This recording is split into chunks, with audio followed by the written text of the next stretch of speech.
I don't know what they have to say. It makes no difference anyway. Whatever it is, I'm against it. No matter what it is or who commenced it, I'm against it.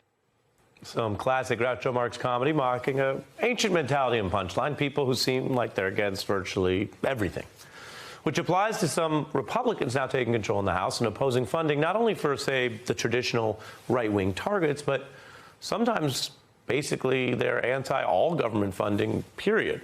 And that has even some pro-conservative voices questioning what's going on. Now, we all know governing can involve trade-offs, but the politics and the rhetoric of these Republican promises, and we touched on this briefly earlier in the hour, are turning to basically fixate on the mantra of defund.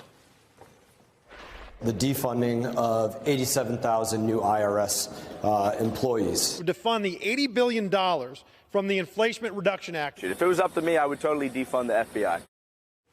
Hey, defund it all. Now, this grows out of the calls to defund Obamacare or the entire administrative state. And let's be clear, around the world, conservative parties usually back some form of spending cuts.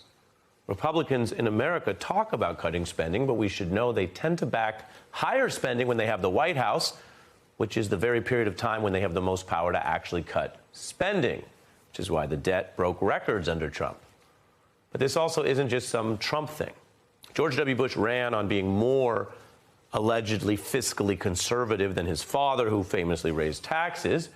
Then Bush Jr. came into office and increased government spending more than any of the 6 presidents preceding him, including LBJ, a liberal Democrat who expanded the safety net. Wow. Facts. And it's that safety net which is now a target for some of the same defunding. Republicans pushing cuts to Social Security and Medicare, while other Republicans have insisted that was not a goal during the midterm campaigns, and we'll see what they actually do. So what is happening now that Republicans run the House after that lengthy clash to pick the speaker last week? Well, let me tell you one very easily digestible thing.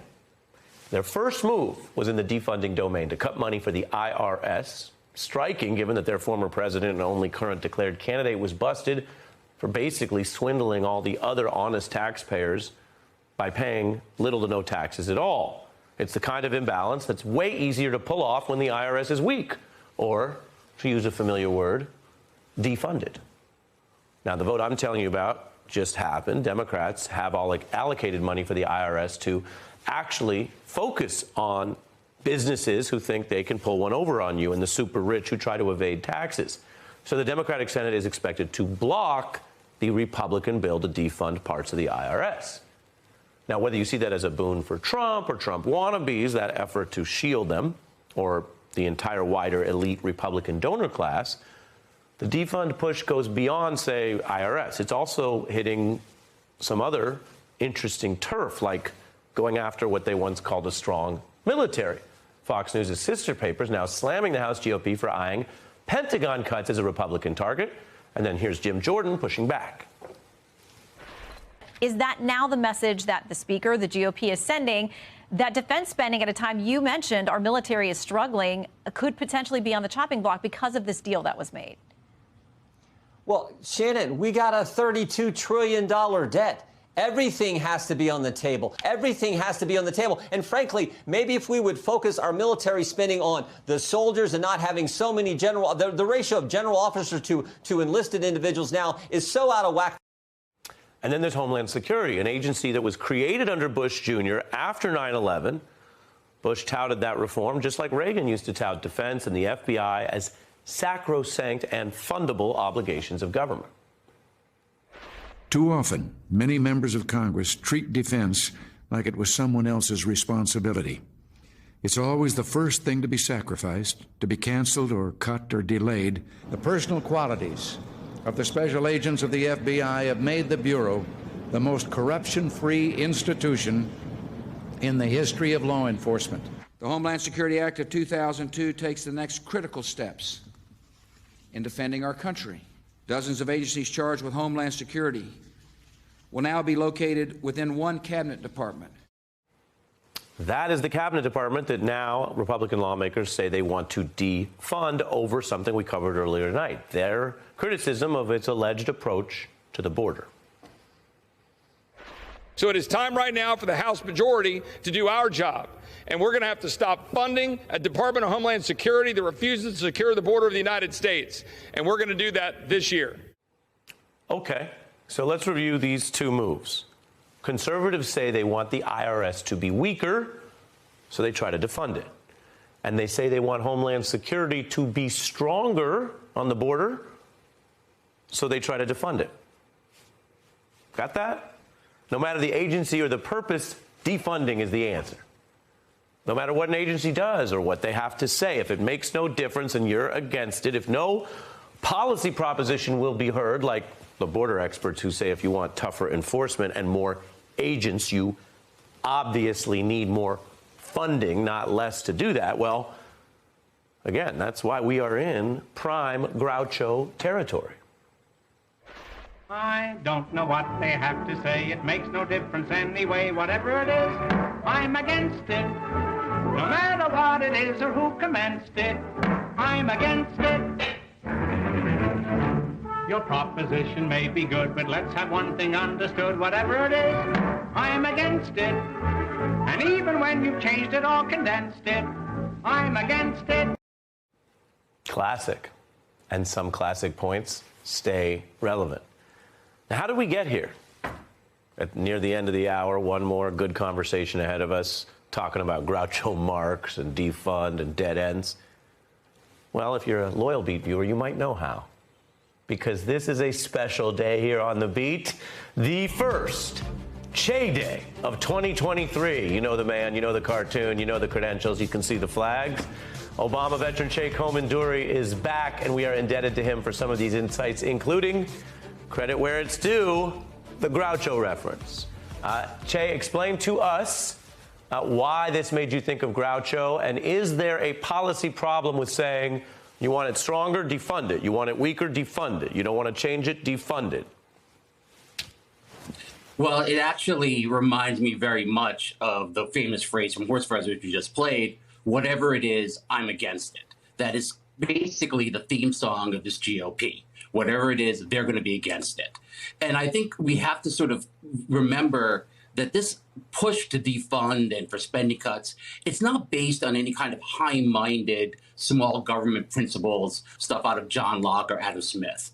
What they're doing is they're weaponizing spending cuts to go after their enemies.